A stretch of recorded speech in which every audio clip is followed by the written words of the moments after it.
Well, I'm just curious. Like, have you heard about this thing called like the Ivy League? I don't know. You know what an Ivy League is? Not really.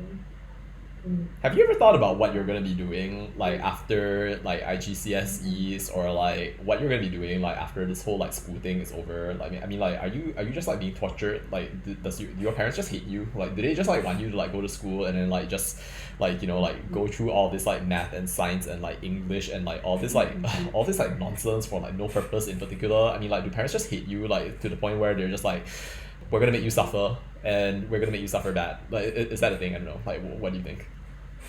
No.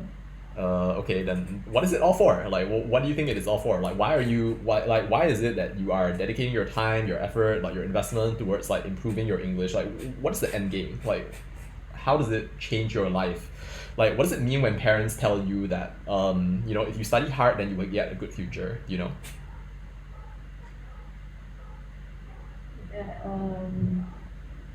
I guess it's kind of true as well, like what they say. What do they say? Like they usually say like if I study hard, then maybe in the future I will get like a decent job or like at least more choices to choose from. Ah, okay, cool. That's great. Yeah, so usually the pathway that essentially spurs that is entry into like a great university. I mean, like, of course it's not guaranteed, right? Like, it's not like if you just go to a great university then like you automatically get a good job. Like, you can think of it as like just a chance basically to get a really really really good job, right? But essentially we live in a world where nowadays competition has essentially become dramatically more fervent, so to speak, and a world in which essentially like your intelligence, right? And it's not just that, right? It's also a world where like raw intelligence has become more powerful than ever before. I don't know if you actually have heard about this before, but there's this thing that's called the Flynn Effect. Do you know what that is? No. Okay. In case you're interested, right? Just before we go into our essay, I can tell you a little bit about that, and perhaps it will shed some light on things for you. We were just like looking through the library, so like word Schaff und Jesse Schaff. That's like a thing. Yeah. Anyway, so there's this thing that's called the Flynn Effect. All right. So the Flynn Effect is basically the observed phenomenon that essentially there has been a long sustained increase in both fluid and crystallized intelligence test scores. Okay, let's not look at that for a while. That's like painful to look at. What it basically means is that people around the world are getting smarter and smarter and smarter, and that's in response also to like needs across the world, right? So this also means that like when it comes to, let's say, competing, right, in any environment, right, like your raw brain power and not necessarily like how well you do on an exam, whether it's for IGCSE or like for SPM or like SATs or whatever, right? Like, that's not going to be the primary determinant. The primary determinant is like whether or not you can actually utilize your brain power across a wide variety of different possible circumstances. One way of demonstrating that, not necessarily the only way, is the way at least that this previous student was doing it. He's, by the way, 18 years old, and he wrote this. But what do you think about this?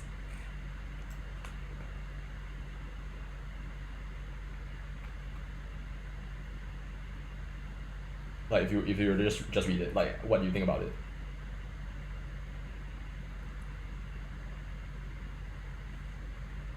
I mean, you don't have to read the entire thing. I mean, you can just like read it, and then like if you like, you can just like tell me your impressions. Like, what kind of impression you get of this person?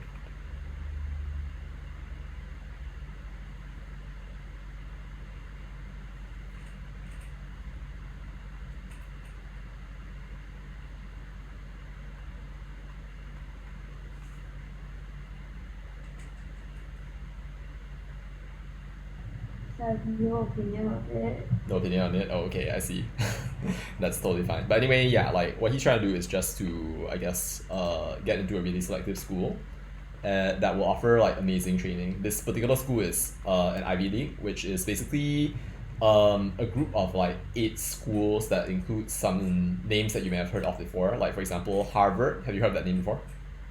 Yeah. Yeah, Harvard, Yale, Princeton, Dartmouth, Cornell, and Dartmouth, Cornell, University of Pennsylvania, Brown University, Columbia. So essentially, these schools are like some of the most famous schools in the United States, where that particular kid is currently. I mean, like he's currently in Malaysia, right? But he basically got he got a scholarship to study at a high school in the US, right? But he's back for the because of the coronavirus pandemic. He went when he was like something like 15 years old, and I think 15, 16 years old. You're how old this year, by the way? Hmm? How old are you this year? 13. 13, okay. So just saying, right, like if you like who knows, right, like if you happen to like develop yourself like well enough, right, then you can actually get an opportunity. You can get potentially, right, something like a $20,000 scholarship per year to attend a boarding school in the US. You can potentially get a chance to go to Singapore if that's something that you want, and you can do a large variety of different things. But essentially, yeah, like it just depends on what you choose to do at the end of the day. But anyway, so I'm here to support you along this way, and I understand that you have something to show me at the moment. So like you edited this document, right? Only I edited the paragraph, but not a lot. Ah, okay, that's fine. Because I still don't know what to write. Okay, for that's that. fine. So, right. So let's have a look a little bit about how to write an evaluation essay, okay? And why it's maybe different from, let's say, descriptive essays, and then also persuasive essays. So let's just briefly think about these on like kind of like a really basic level, like how you try to explain like what these things are to just like somebody who's like talking to you on the street. When you're writing, let's say, a descriptive essay, right? So like what are you really trying to do?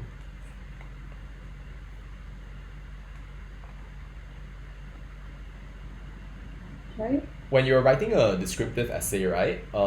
So okay, it's kind of in the name, right?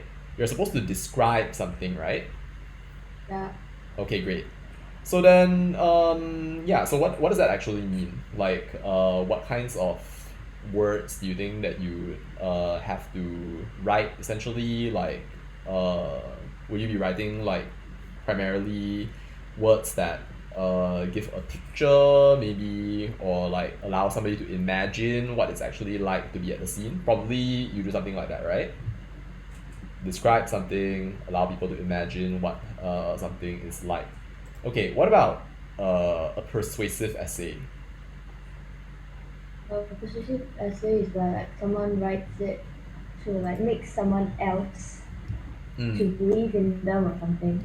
Correct, exactly. So what this URL right here says, it's like being a lawyer arguing a case before a jury.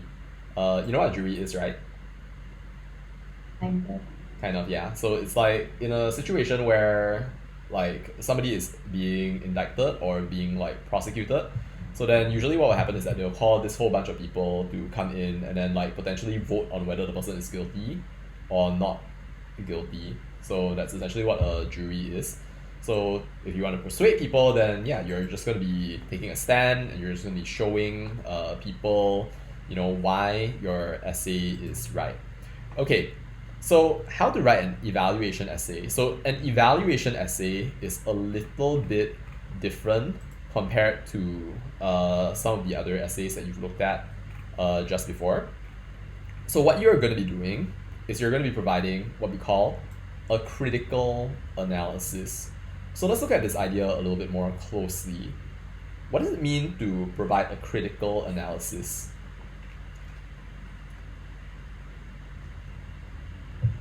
I don't know. Okay, so what does it mean to analyze something? So because they say critical analysis, right? So then the phrase critical analysis, it does contain the word analysis, which involves analyzing, thinking about something. So what does it mean to analyze something?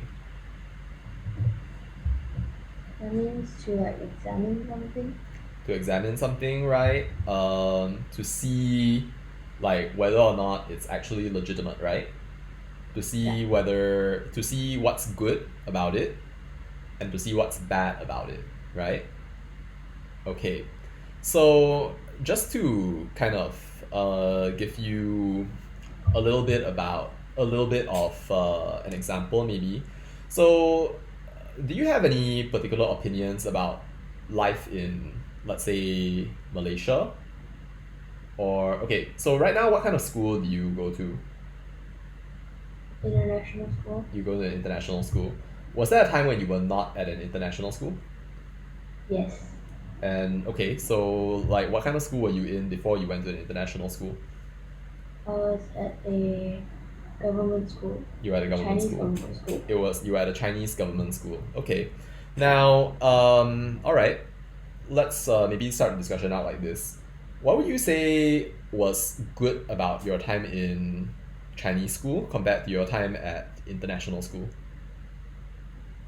Maybe because like boys and girls mix more the boys and girls like mix in the international school. There's like a gap between boys and girls. Sorry, Like do you mean that there's a gap between boys and girls at a Chinese school, or do you mean there's a gap between boys and girls at an international school? international school. There's a gap between boys and girls at an international school. Okay, that's interesting. And yeah. I see, interesting. Okay, I'll just bear that in mind, and then we can talk about that a little bit later. So a gap between boys and girls. Okay, what other things do you think were good about like attending a Chinese school? Maybe because they also like serve food, so you can like choose whatever you want. You just pay for it. So like basically you had a choice of what to eat, right? Yeah. But at the international school that you go to, you don't have a choice of what food. Basically, everybody gets the same thing. Yeah. Okay, interesting. All right. Are there any other things that you find to be good about, let's say, your experience at the Chinese school compared to your experience at international school? Do you currently learn Chinese, or do you not really learn Chinese at all? We are still learning Chinese. You're still learning Chinese, okay. Yeah. How does it compare to your time when you were back in Chinese school? It's easier. Oh. All right, that's fine. Do you think of this as a good thing or as a bad thing? Kind of a good thing because I kind of struggle with Mandarin like a lot. I see.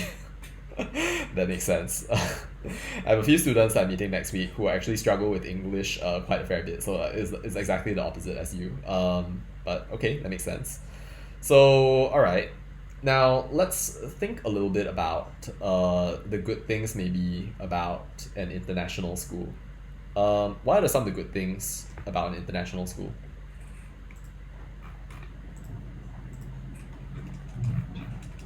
Um, Maybe because you're like more exposed to the environment where they usually speak English, Mm, and like in the future you may need.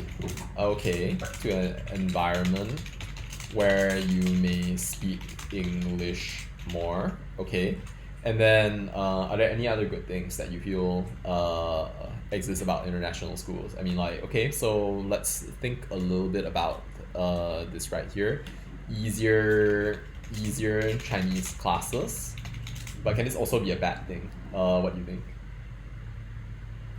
Maybe like a good thing. Okay, so this is a good thing, at least in your opinion. But if somebody were to see that you said that easier Chinese class is a good thing, right? What do you think they might say? They might say it's like a bad thing. And Why like might they say that it's a bad thing? us, Mhm. because like us as Chinese, we would need like Chinese as our first language. Maybe. Uh-huh.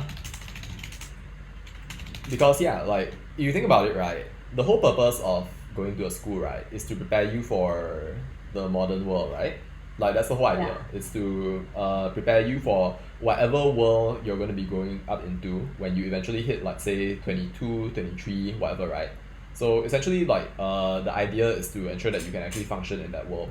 So then my question then is, what happens then if, let's say, that China is the next major world power as opposed to, let's say, the United States of America. In that scenario, like how do you think that maybe your view of whether this is a good thing or a bad thing might change? Like to make like Chinese classes harder. No, as in like okay, because the world is changing, right? The world is changing every single day. Yeah. It's changing every single Yeah. day. So right now, we would still say that the United States, right, is the world's major power. It has the most money. It has essentially the world's largest military. It has nuclear missiles and a bunch of other things like that, right? It's true, right? Yeah. So, and that has been true like really after World War Two. But the thing is that China has been rising up very quickly, especially in the 1980s after Deng Xiaoping. If you don't know who Deng Xiaoping is, he's known as the father of modernization of China, right? So you have Mao Zedong, Deng Xiaoping, Hua Guofeng, and then you have eventually like a whole bunch of different other people, Hu Jintao, leading up until the modern age in which you have essentially Xi Jinping, right? So anyway, Deng Xiaoping essentially led the way for modernization of China. After, by the way, and actually you won't really know about this unless you read a lot of historical books. I do. I read every single biography of Lee Kuan Yew, and I know for a fact that Deng Xiaoping essentially had an inferiority complex towards Singapore, which is what eventually led him to cause China to develop at the economic pace that it has over the past 20, 30 odd years, achieving 10%, 11%, 12% growth. Growth essentially unprecedented for a country of that size. As Napoleon once said, let China sleep because when she awakes, she will shake the world. So, going back to this whole idea, so like, what if then China eventually becomes the dominant world power in the world that you live in when you eventually grow up? When you eventually hit, let's say, the age of 22, right? Which will happen if essentially, well, I mean, like, yeah, it will happen pretty much. And, well, at that point, right? So, if basically you were to not have the requisite mastery, requisite means like necessary, like the necessary mastery of like the Chinese language, right? How would you fare then compared to, let's say, somebody who knows Chinese very, very well?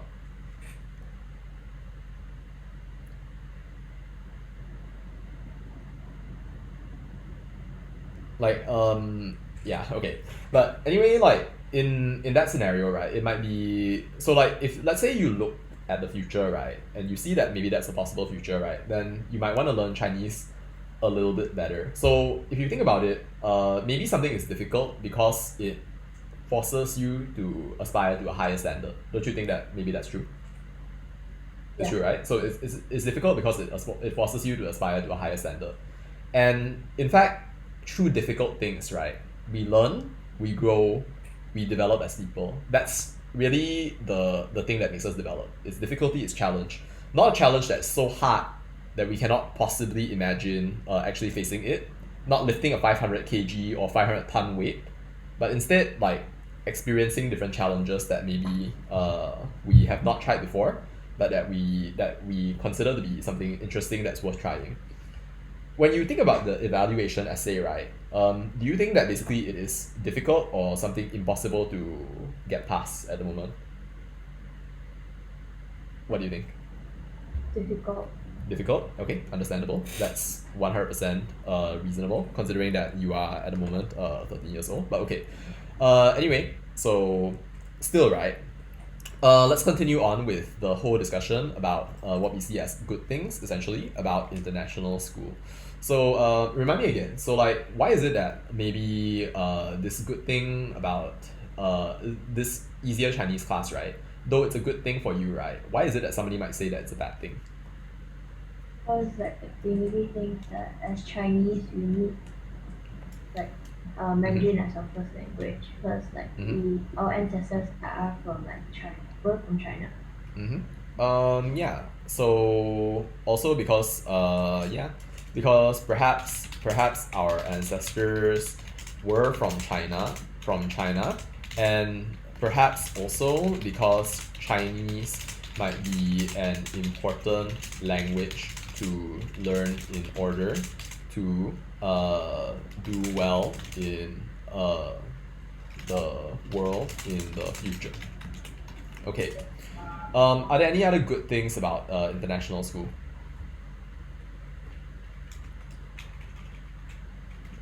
maybe like more activities, like after school activities. After school. Okay. All right. So I'm just going to list down some of the good things that you mentioned about Chinese school earlier, and then what will have, so like you'll eventually see why I'm asking you to deal with this. So like there is a smaller gap between boys and girls, by which you mean that boys and girls can actually talk more with one another, right? In Chinese school. Yeah. Why do you say that?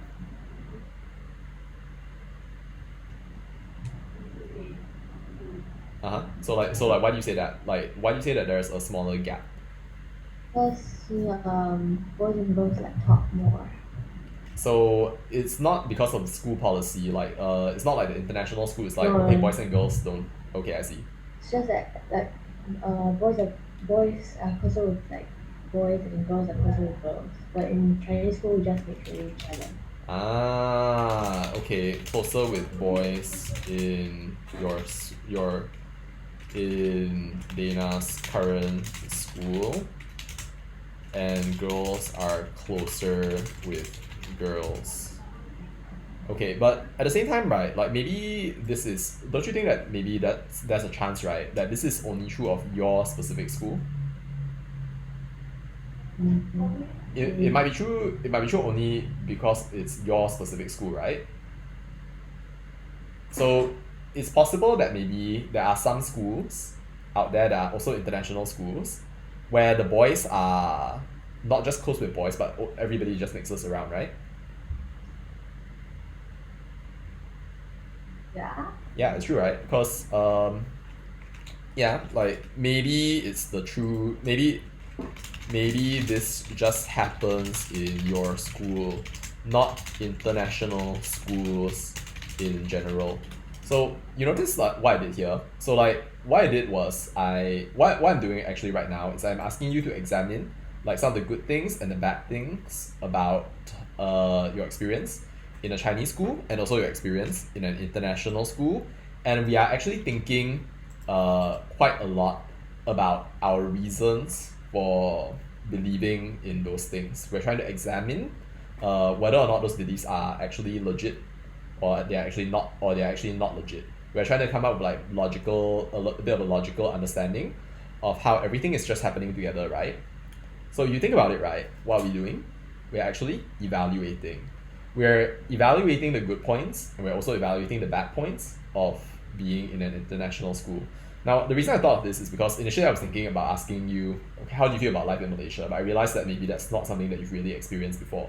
That's fine. So I thought that since you had been to a Chinese school before, and I think I heard that from your mom at some point, and you have just transitioned to an international school, it's suitable for us to talk about the change, I guess, between international school and Chinese school. So another thing that you wrote was basically, okay, um, there is more choice of food at the Chinese school So do you have any friends from other Chinese schools at all, or do you not really have friends from other Chinese schools? I do have. You do have. Do you feel that the situation is the same for, let's say, this point right here? Because you said that boys are closer with boys, right? Well, okay, boys are, so you said that at Chinese school, maybe in general, maybe that's what you were thinking. Boys and girls, they tend to mix more with one another, right? Yeah. While also at Chinese school, maybe there's a better choice of food, right? Like, have you ever tried talking to some of your friends from other Chinese schools to ask them if their experience was the same?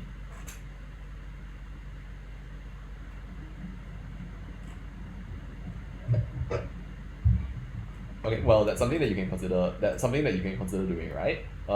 Cause yeah, a lot of times, right, like we tend to think that our experience at a particular school or in a particular place is the only possible one.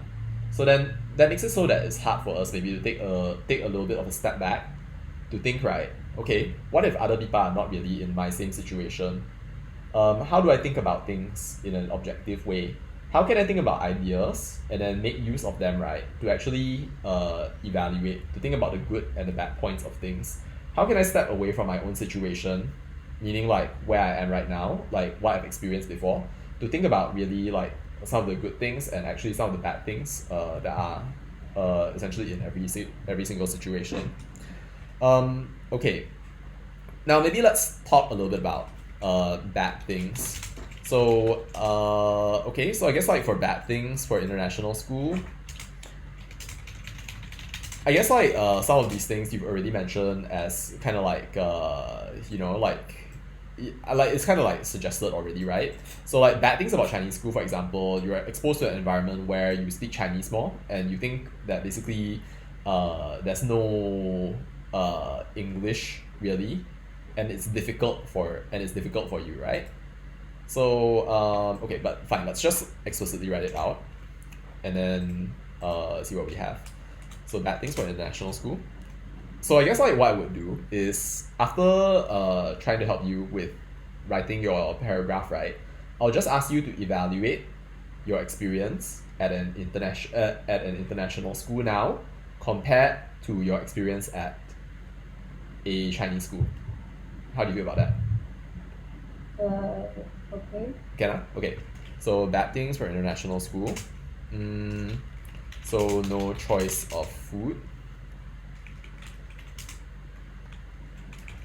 Oops. No choice of food. Okay. Gap between boys and girls. Okay. So then let's think about bad things for Chinese school.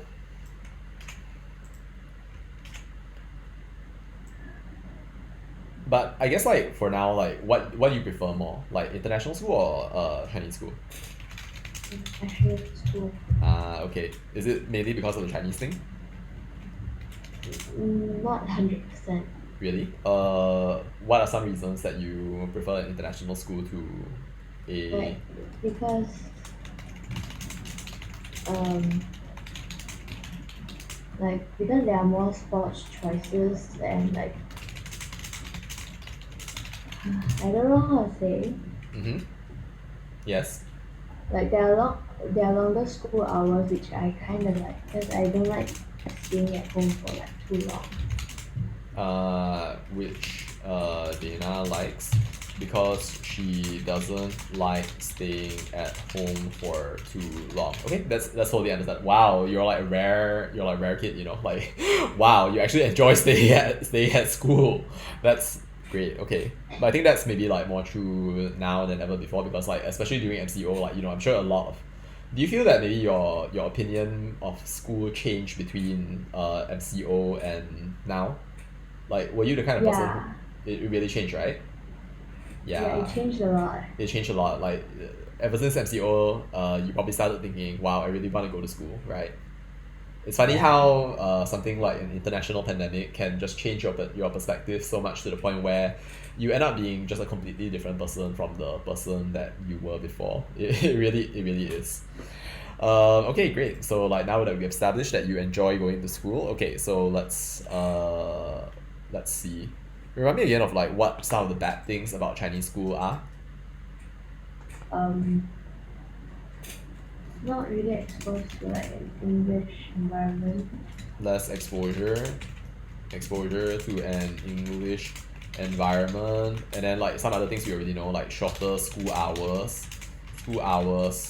smaller focus on extracurricular activities. And be honest, like how much more homework do you have at your Chinese school compared to your international school? Like almost 4 times as much. So 4 times as much what? Like do you mean that you have 4 times as much homework at Chinese school compared to your time at international school? Yeah, Okay. yeah, and also like there's less resources to like search from. So like everything would be in the textbook whenever I have to do like any worksheet or a workbook. Okay, would be in a textbook. And then in an international school, I guess part of it was just you can just like go ahead and explore it, right? Yeah, Okay. Textbook. So, alright. So we can phrase that as a good thing about international school, right? So like how do we phrase that? Like at international school, would you say that there are a lot more things maybe that you can do, that you can essentially search for, like more resources maybe? Yeah. Okay, so more resources are available. Okay, but that's it, right? Okay, you do prefer international school at the end of the day, right? Yeah. All right. So, okay, you have a look at what you did here. We listed out the good things about going to an international school. We thought about some of the bad things about international school. We thought about the good things about going to a Chinese school, and also some of the bad things. All right. So, and then later what we did was that we came down on an eventual decision, right? Of which one you prefer. Correct? Do you know what we just did there? What we just did was essentially evaluate. Like the experience of going to an international school versus essentially the experience of going to a Chinese school. Of course, at different time periods that you were essentially studying at school in. Okay, so let's see. Now, this is what you have to do essentially is, so what you have to do is to perform an objective analysis before forming an opinion. So earlier, what we did was that we formed an objective analysis, right? So this was our analysis part. We look at the good things, and then we look at the bad things for international schools. We look at the good things about Chinese schools, and then we also look at the bad things about Chinese schools. And then eventually we came up with an opinion for what we believe in and what we actually like, okay? So when we evaluate, right, we want to appear objective. Do you know what I mean by objective compared to, let's say, subjective? Not really. Not really. Okay. So, let's say, right. Okay. I'm talking about somebody let's say, for example, that I'm talking about somebody that I prefer not to interact with, right? Okay. So, I could do so in two different ways, all right? Okay. So, way number one, right? Let's say that I say the following. Okay.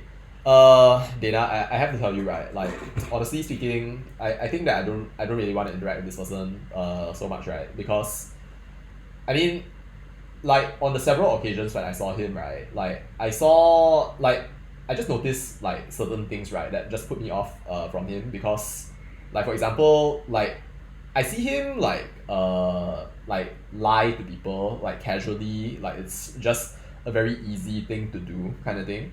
I see him just like tell people like half truths, and then, like, after just kind of like knowing him for a while, like, I can like sort of like see like what's true and what's not true, right? So like this, for example, lack of honesty, right, in small things, it doesn't really give me a good feeling about like maybe trusting him for like bigger things. Do you understand what I mean? I've seen this on several occasions, right? I've seen him lie not just to perhaps like close relatives, and treat it as if it's a very, and he doesn't just treat it as a very easy thing, right? He continues to do so even when people specifically point it out to him. So when I think about how I'm going to interact with him in the future, right, like, I think about maybe his character. I think about maybe like how honest he actually is right now, not just with me but also with other people. And from that basis, I don't really see a long-term value in this relationship. Okay, so that's, for example, right, that's more of like an objective evaluation, right? So, like, okay, or you could say something like, okay, I noticed also that he doesn't necessarily put as much effort into his studies, right, as he should be, right? Of course, we all know that like our parents sent us like to this school. Let's pretend that they attend an obscenely expensive school, right? Our parents sent us to this school, right? They work long hours, right, in order to put us into this school. They dedicate a lot of time, effort, and energy to make sure that like we have the best chance to succeed in life.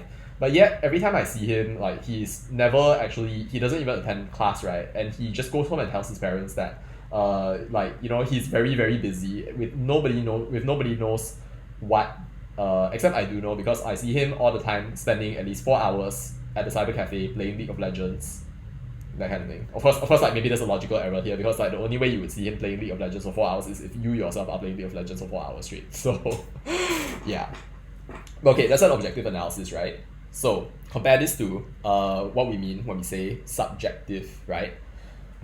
Subjective, so providing a very like say subjective slash biased opinion is like something like, hey, that one I really don't like him, you know what I mean, because like wow, the way that he speaks, right, is like so annoying. He sounds like the Joker crossed with Batman and basically like thrown into a washing machine like for like the next for like a couple of hours before like being taken out, right, and then like forced to swallow 50 strepsils in a row.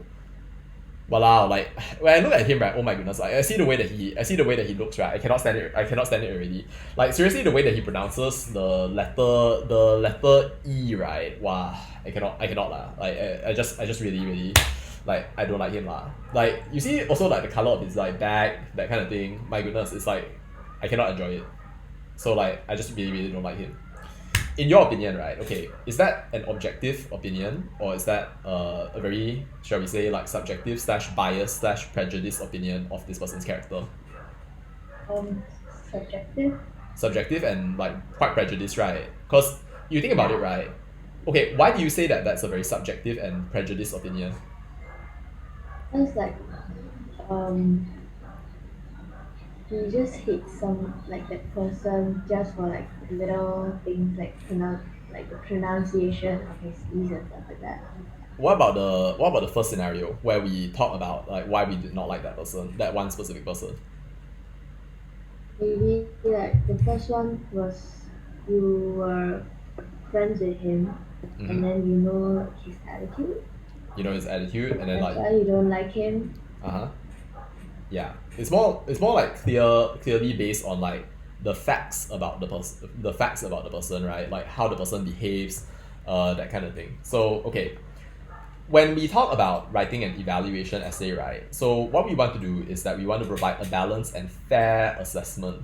Okay, so basically we want to go with number one, not number two, because number two, right? So like number one, would you say that was a balanced and fair assessment?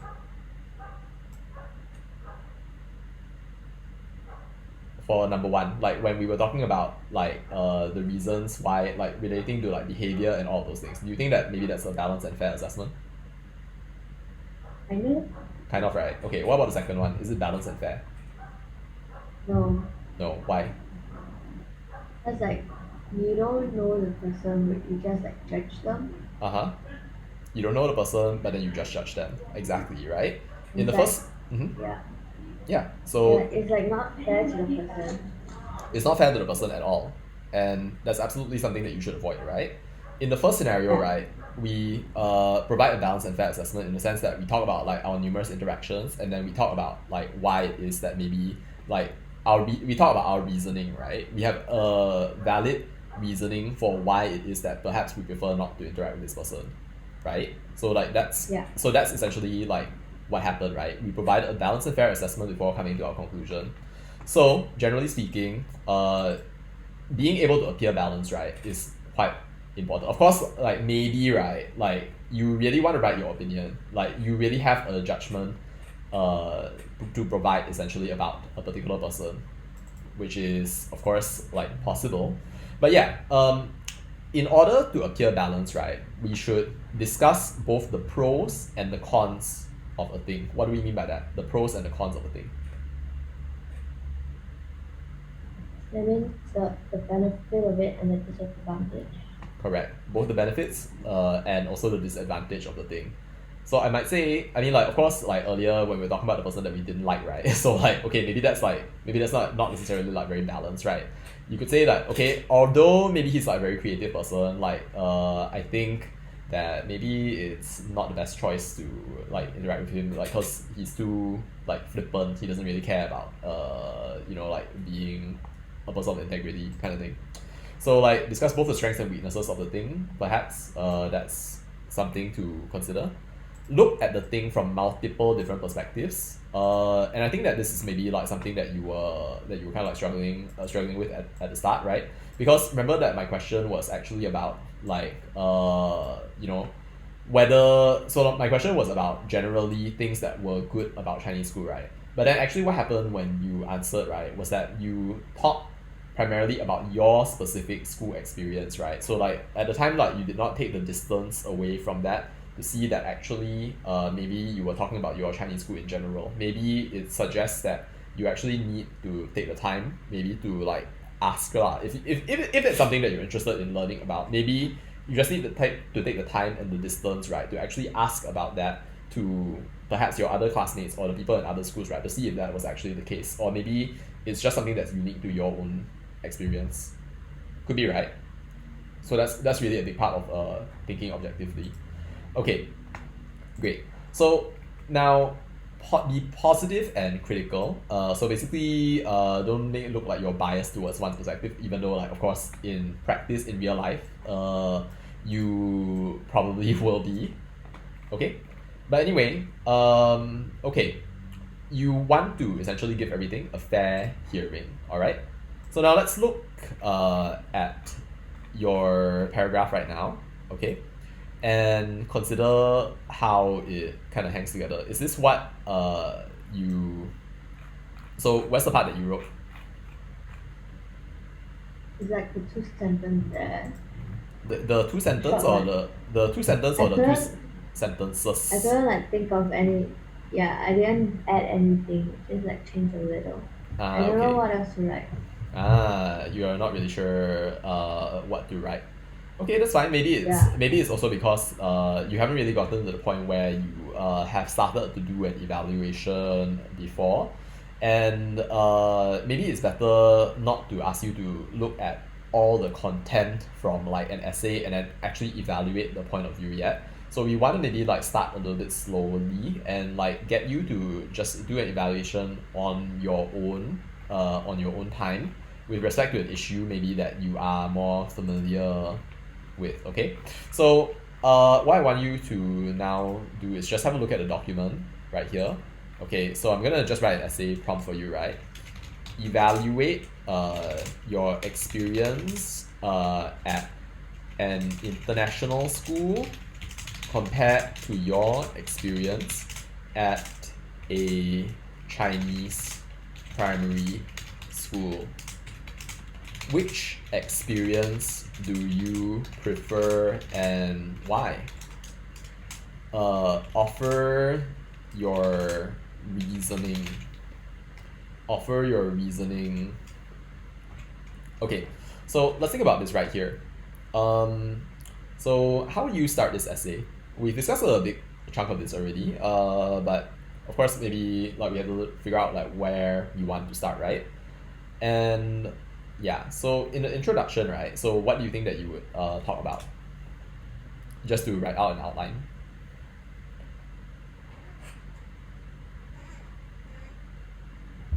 Maybe like for introduction, maybe I would say that which one I prefer and why would I prefer it. I see, okay. So which one you prefer and why you prefer it.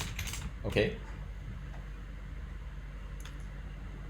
Yeah, Then sure. maybe like separate into like the second paragraph where I say like the pros and cons of Chinese school or international school. Okay. So pros and cons of Chinese school. And then may I just then just like write a second body paragraph right here, and then like I'll just label that as pros and cons of international school. Okay, so that makes sense, right? So then in your so that's your second body paragraph. So then in your third paragraph, right, so what are you gonna be talking about?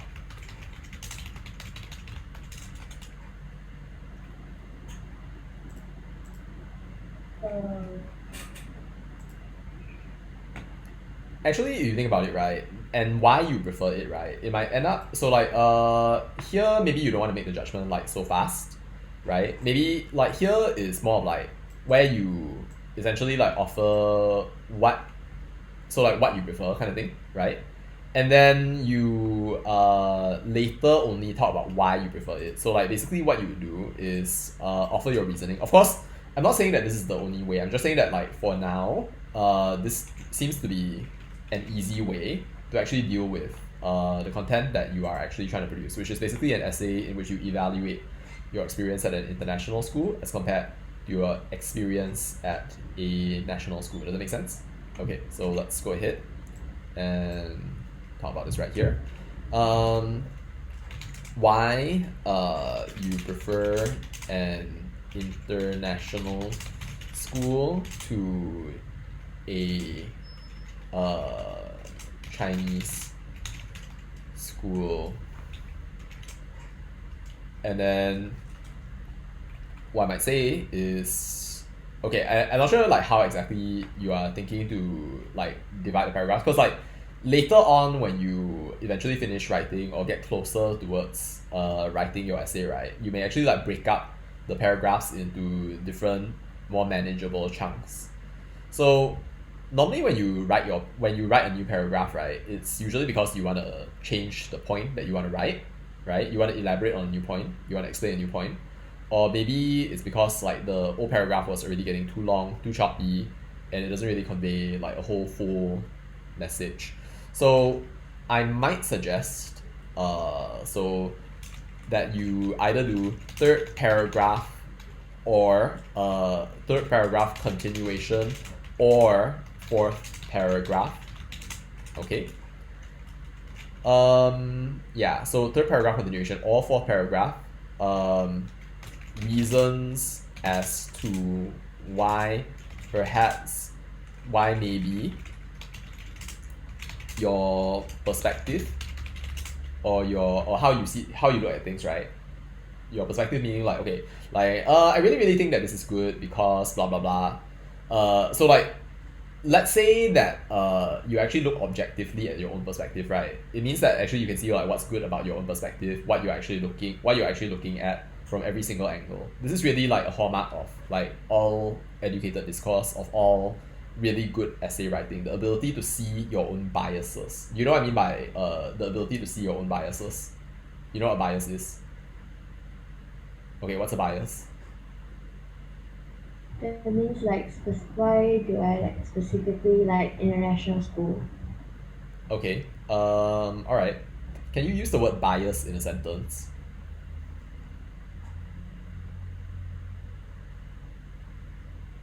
You can use any conjugation for it.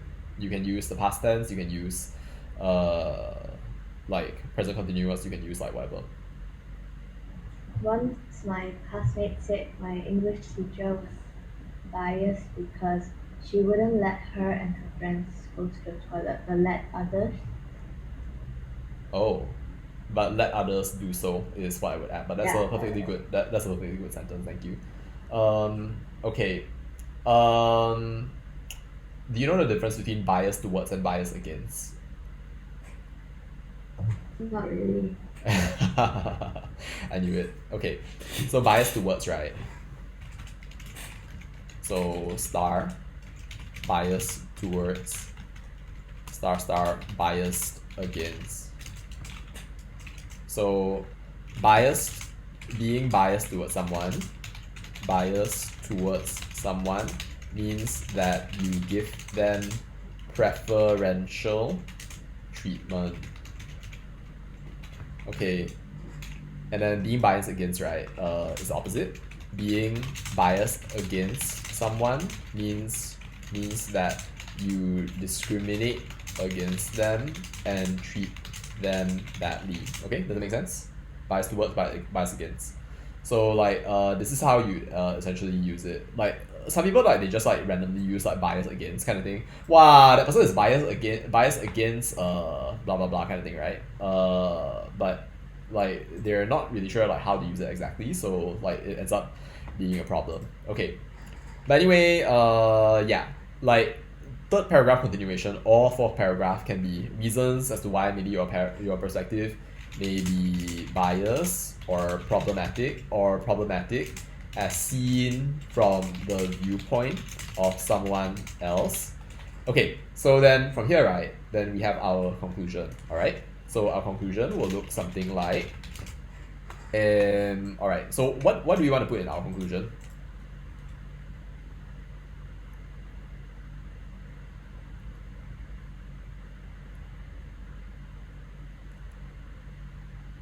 Maybe like saying which one I prefer again, and then That's right.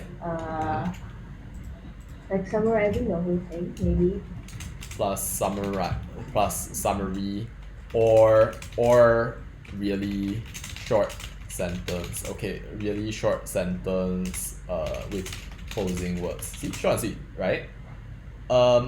In fact, restating the introduction is something that you'll be doing all the way from your time in secondary school all the way up until the time when you eventually go to university. Restate the introduction, right? Start where you began, right? It's just about maintaining consistency throughout. Like, think of your essay essentially as like an arrow that you fire forward that goes in a single direction, right? Maybe it navigates a bunch of different paths, but eventually like it should hit the target that you aim it at, which is basically in this case to just perform that evaluation. Okay, so what I'm going to do right now is I'm just going to quickly try to write a response to this based on what you actually told me earlier, right? So it's going to be a really, really quick one.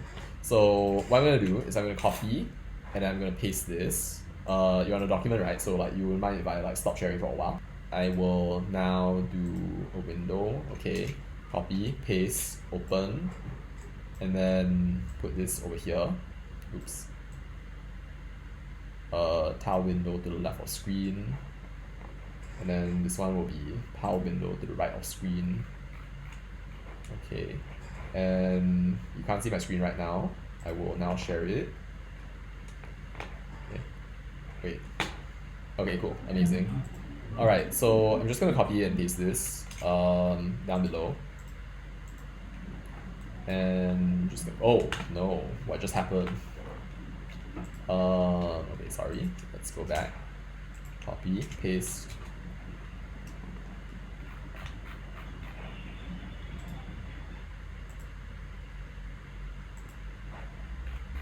All right, cool. So break, page break.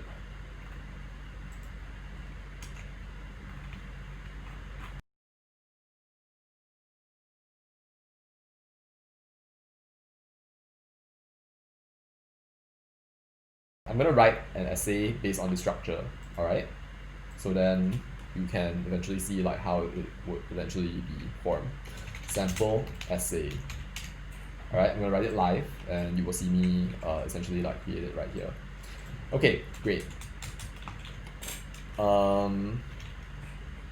Let's keep the prompt in mind right here.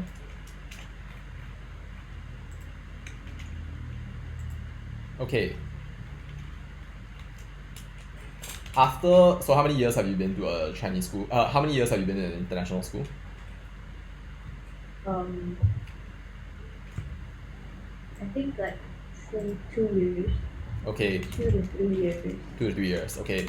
After having spent 2 to 3 years in an international school, I have to admit that I really prefer the experience of studying here compared to my time spent studying in a Chinese primary school.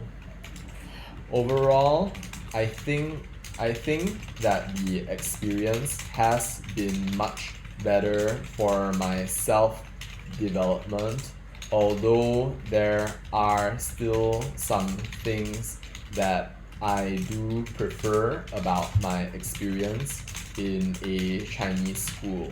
In this essay, I realize that you can't really see this. In this essay, I will evaluate these reasons and ultimately explain why I prefer my time studying in, okay, insert name of school. I have no idea. What's the name of your school again? Orbix. Sorry? Orbix International School. Urbix, how do you spell that? Orbix.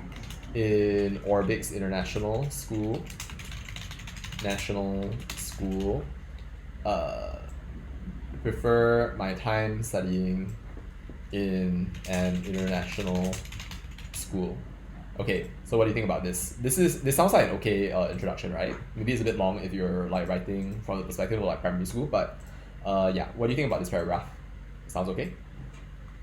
Yeah. Okay, cool. Alright, so then without further ado, we'll comment on this later.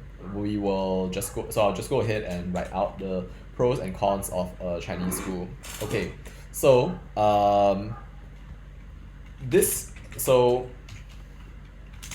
a Chinese schooling experience is a unique one.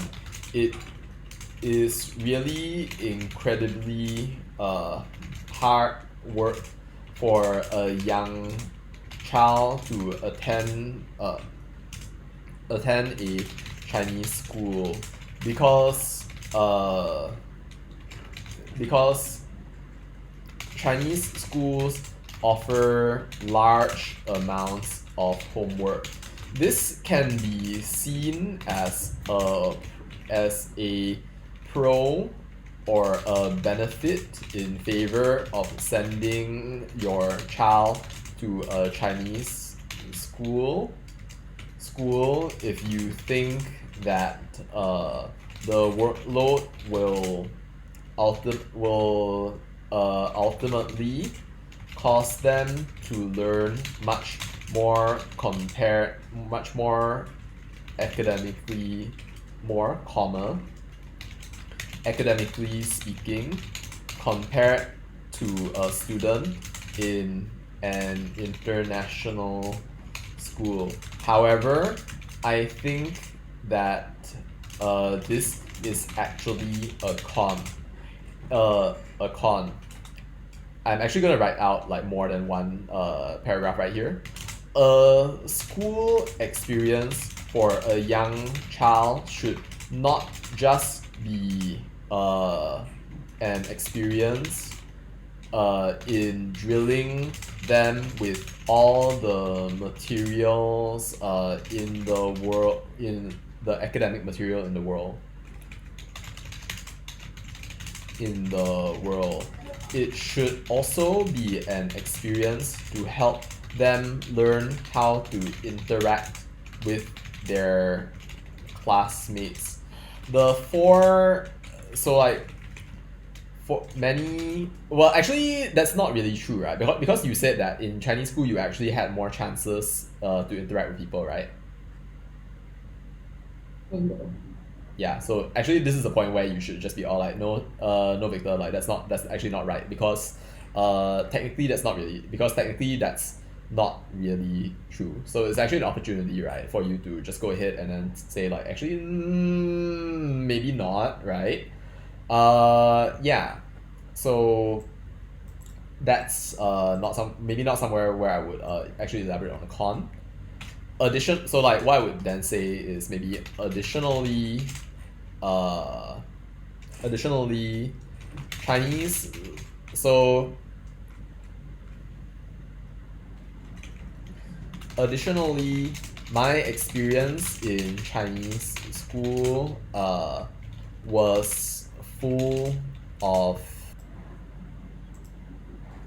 you said, exposure maybe to more choice of food, smaller gap between boys and girls. So you wouldn't really say that like being exposed to a Chinese school, being exposed to a Chinese environment was really a benefit in your favor. Kind of. Was it a benefit? I think like yes as well, so that like those who cannot speak in English, Okay. you can also kind of help them. Okay. Alright. Additionally, attending a Chinese school will ensure that that a child will learn more Chinese because they will be speaking with many more students who are fluent in the language. This can be good for students, especially if they are trying very hard to, if they, okay, this can be very good for students who are serious about learning the Chinese language because this language is very difficult to learn unless you get constant exposure to Chinese speaking peers and teachers alike in a formal academic setting. Okay? So actually right here, right, like since we talk about like pros here, right, I think that actually maybe like you can say that actually this is also a con, right? And this is also a con, right? And you can also say that this one right here is a con. So the way I might do this is structure this as pro, con in the next part, and then pro, and then con. What do you think? Sounds good? Yeah. Okay, however, this can also be seen as a bad thing, especially since schools don't exist only for the purpose of, I see, okay. So what I might do is instead of doing it first body paragraph, second body paragraph, what I would do is basically talk about a pro of a Chinese school that is actually maybe a con that maybe an international school can address better. What do you think? So let's see what we can do. What we can do right here. Since schools don't only exist for the purpose of communicating academic content, I believe that international schools provide a suitable balance of academic content and also extracurricular involvement, ensuring that students have a suitable workload while at the same time allowing them to participate in a large variety of different sports to suit their interests. Okay, their interests, which in turn allows them to actually, yeah, like when you do sports though, like do you socialize with people, or I mean like do you still feel that that's the same problem that you had it from before? Um, kind of like if it's necessary to interact, then I'll just interact. If it's not, then I will just keep quiet. Oh, okay, I see what you mean. Okay, got it. Is there a possibility that maybe like the reason that you all interact less is because like now you are teenagers and now it is awkward for you to like interact with like people of an opposite gender? It's a possibility, right? Yeah, it's a possibility. Okay, possible, right? So like it may not actually be something to do with like international school. It may not be something to do with like Chinese school. It may just be the fact of your current age. So yeah, it's a possibility. All right, sports to suit their interests, which in turn allows more engagement in different in activities that allow a student to develop themselves as a whole. Okay, so pro of Chinese school. So okay, you can see right here, I'm gonna start slowly removing the structure right here. Alright? So it's kind of like getting rid of the sort of like guiding lines. Alright, you can see right here, right, what's happening. You can see that actually now we have this and that. So I can actually like format it in a correct way so that you can actually like start to see the formations of an essay. Looks good, right? Okay.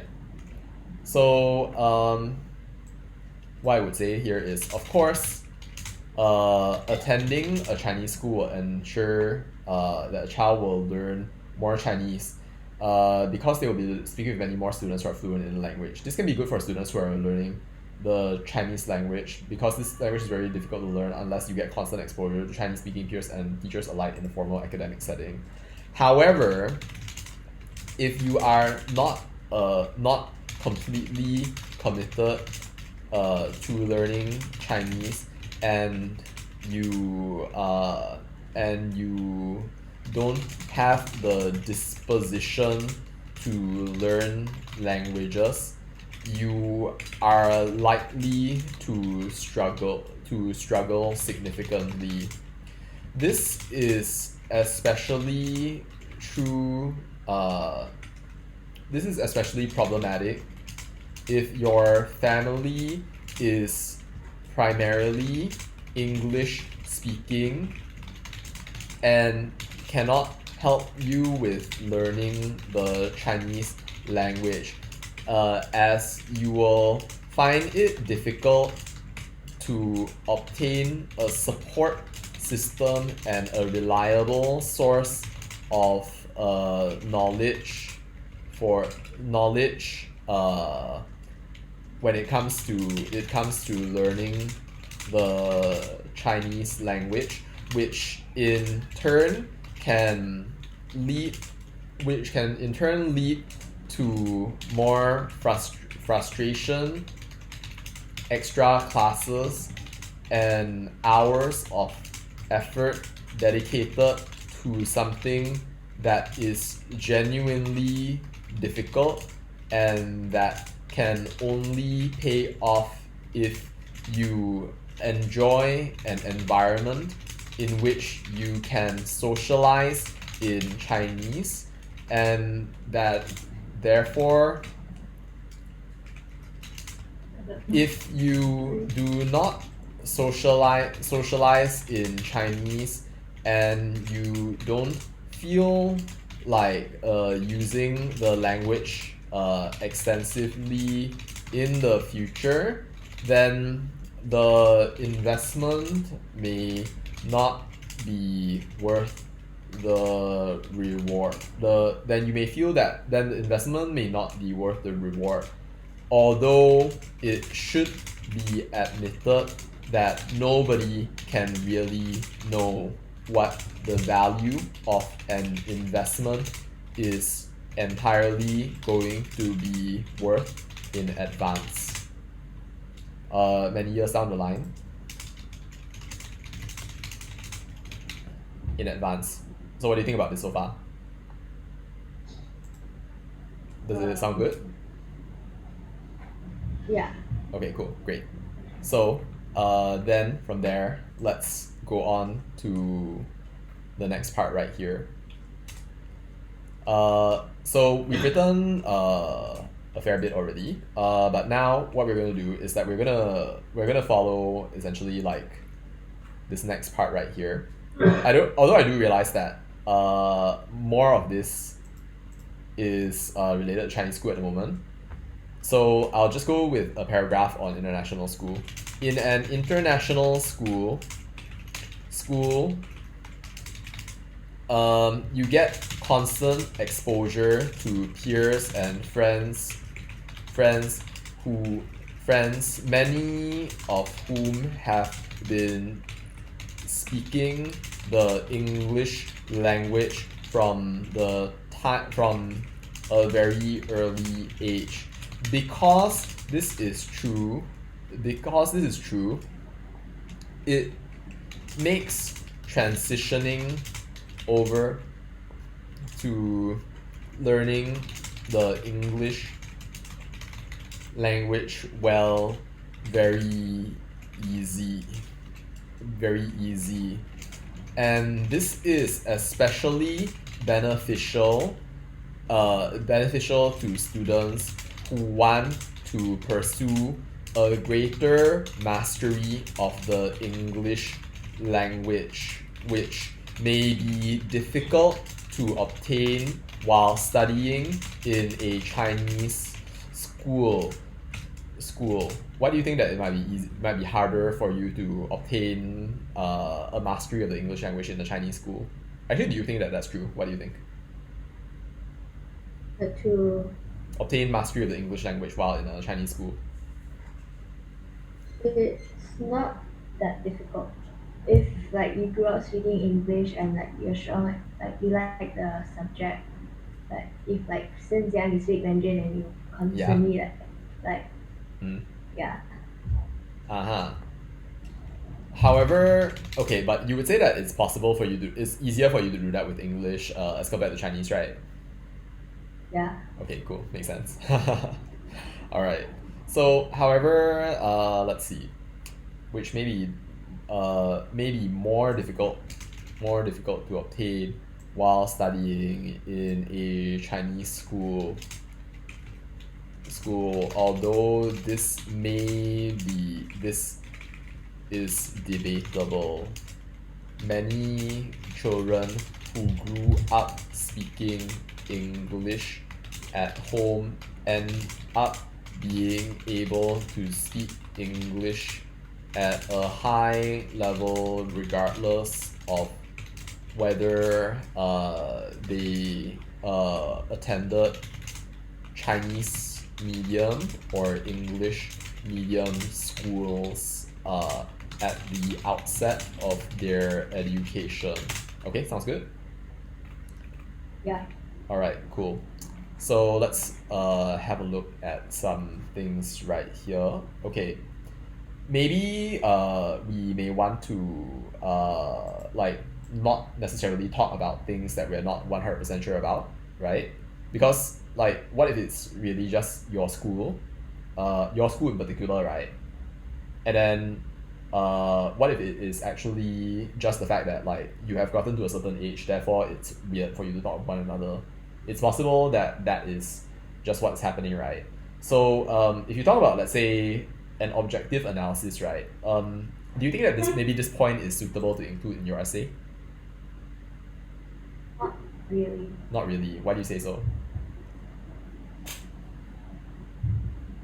I don't think like people would care if like boys and girls talk to each other. Yeah, so also like you do want to talk about, you want to consider your audience, right? Like, okay, maybe like if you're being asked to write an opinion piece about, okay, tell us, like, do you prefer your time in your Chinese school more, or do you prefer your time in your English, or do you prefer your time in your English school more? Then you can say, I prefer my time in my English school, in my Chinese school, because last time, right, we can always talk with people all the time, and then nobody will try to like be far away from one another. All the boy and girl can mix together, and they can all be very happy together. Yeah, no, like but like of course like maybe at a slightly higher level. Of course, like there's no reason as to why like you can't write an essay. Oh, wow, I just realized how dramatic that change was. Okay, never mind. Anyway, but so like you can always like have a scenario where like you are like writing an opinion, right? You may be asked or requested to write an opinion. That is totally fine. It's just that this particular style of essay is different from that particular style of essay. In that particular style of essay, yes, that would be appropriate. But of course, when it comes to language, right, always situational appropriateness, always communication in the correct or most effective ways, right? In this particular case, when attempting to write an evaluation essay, this is not the direction that you necessarily want to go in. Make sense? Yeah. Okay, great. Yeah? Wait, you had a question mark right there. Yeah? So like, why yeah? Why the question mark? Do you have a deep and burning question at the moment? No. Oh, okay, then I have a question mark about your question mark. I guess that cancels out, right? Alright. Anyway, okay. Moving on. So it looks like we have like quite a decent essay here so far. So alright. Now, what do you think about this? Do you think that there's more that we should focus on, or do you think that we're more or less done? Of course, Maybe more or less done. yeah. Of course, like when it comes to like essay, right? Do you know what's the origin of the word essay? Oh really? I thought I might have told you that at some point. Okay. Alright. So let me share with you something really cool. something really, really cool. Okay, it's not just like a nerdy thing, although like maybe it is a nerdy thing. I really, really enjoy it, right? But okay, if you search, so have you heard of the word etymology? Etymology. No. Okay, never mind. It's not surprising that you don't know what it is. So etymology is basically what we call the origin of the words. So like so etymology is basically the study of the origins of words. Okay? So you may not know this immediately, right? But the English that you know, that you use, that you essentially speak on a daily basis actually comes from many, many different other languages. English comes from a mixture of Latin words, Greek words. It essentially includes also French. It includes German. It includes a weird mixture of German with essentially like all sorts of different like cultural influences across Europe, coagulating into, well, not to say necessarily one tongue, right? But what we call the modern English language today, right? So, like for example, have you heard the word rendezvous? Rendezvous. Have you heard that before? Oh. Okay. In case you don't know what that is, it basically just means a meeting. So like they had a rendezvous. So like typically though, like when you say the word like rendezvous, right, it tends to have a more of like a meaning of like secrecy, maybe. So like okay, rendezvous right here. So maybe this is a word that you don't really know. So like maybe it's good to think about that. So like meet at an agreed time and place. So like essentially this right here is used in a sentence as such. Edward turned up late for their rendezvous. Okay, meet at an agreed time and place. I rendezvous with Bea as planned. Okay, so let's see what happens if we look up rendezvous etymology. Look, so as you can see, it comes from French, se rendre. So rendezvous, present yourselves. All right. So like this is actually from French, rendezvous. Okay, so it's in fact a thing. So like even if you look at something like very simple like the word library, for example, you can see, right, that it comes essentially from Latin. So liber. So essentially, right, it's funny because like the word liberate, right, meaning etymology right here, you can see that liber relates to a book, right? So let's Google the etymology. Liber.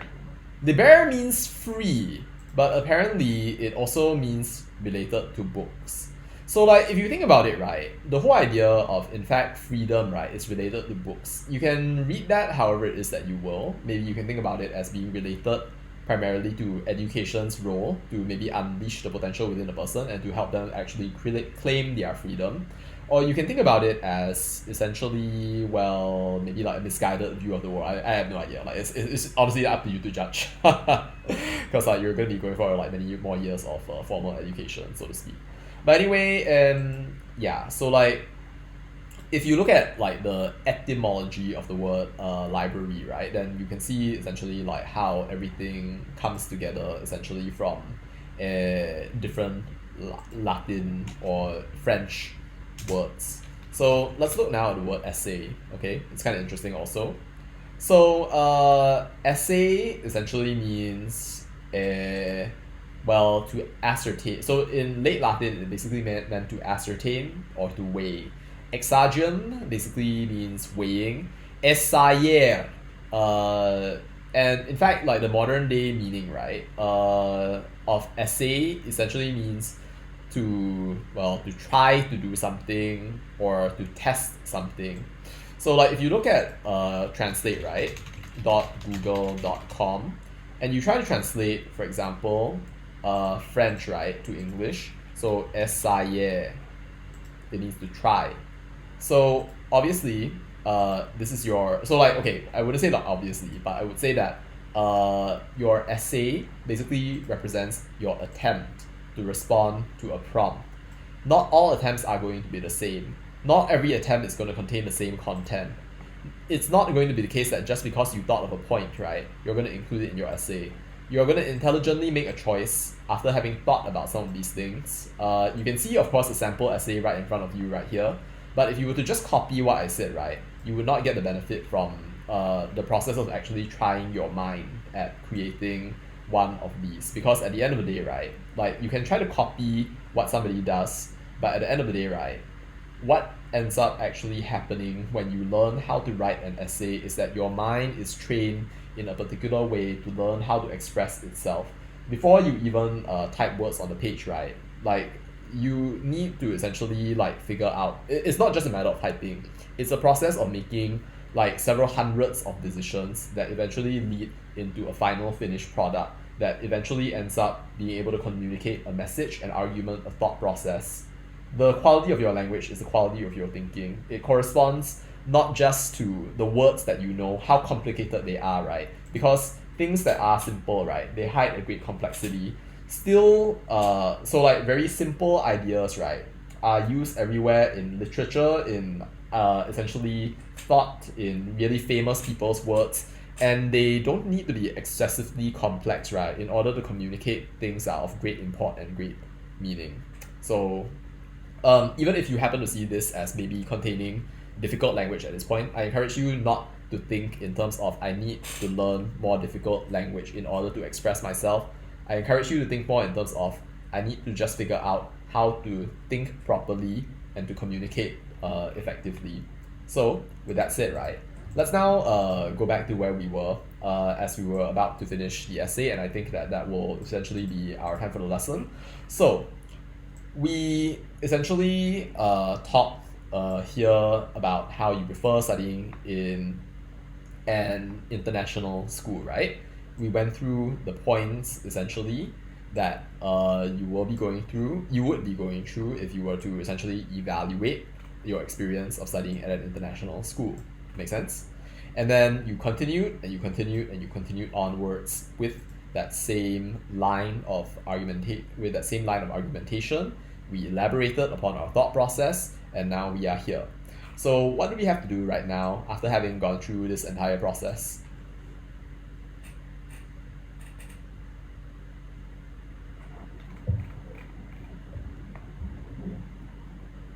Yes. You're like smiling at someone. Okay, repeat.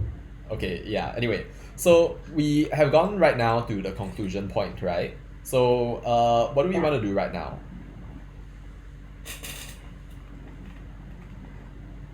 We want to just Maybe like summarize. Yeah, exactly. Okay, great. Like So we, summarize like why okay, great. you are like international school. At the end of the day, I really do prefer my experience. I still really do prefer my experience studying at an international school as compared to my experience studying at a Chinese medium primary school. There are numerous reasons for this, including the fact that there are more opportunities for self-development, exposure to an English-speaking environment, and also generally speaking, would you say that there's an environment that you prefer at an international school? Kind of, yes. Kind of. Okay, maybe not. Okay, and exposure to an English speaking environment, and my own personal nature. I hope that this essay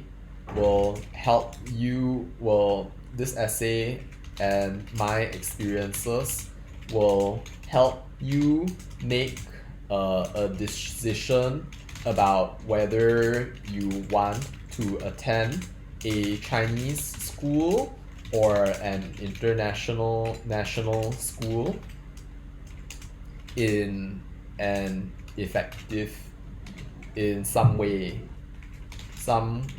or another. Thank you for your time. Okay, of course you don't really have to say like thank you for your time, but it's just like it's just the way that like I tend to present. Okay, so anyway, like how do you feel about this whole process so far? Do you feel that we have satisfactorily written an essay in response to this prompt? Yes. Great. Okay.